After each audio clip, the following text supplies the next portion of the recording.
Hey, I'm David with Sunshine State Buyers. I grew up right here in South Florida, and my small team and I buy houses for cash all across the state, from Miami-Dade up to Tampa, Orlando, Jacksonville, wherever you are in Florida.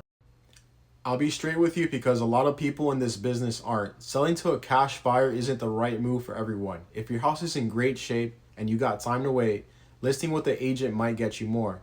And if that's your situation, I'll tell you that, even though it means we don't do a deal. But if you need to sell fast, maybe you're facing foreclosure, you inherited a place you don't want to deal with, you're tired of being a landlord, or your house just needs more work than you want to put in, that's exactly where we help. We buy as is, no repairs, no cleaning, no agent commissions, and no fees at all.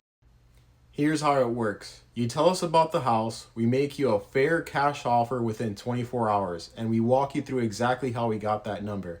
No lowball, no pressure. If it works for you, we pick the closing date. If it doesn't, no hard feelings. So if you got a house in Florida you need to sell, fill out the form or give me a call. I'll give you an honest answer either way. Thanks for watching.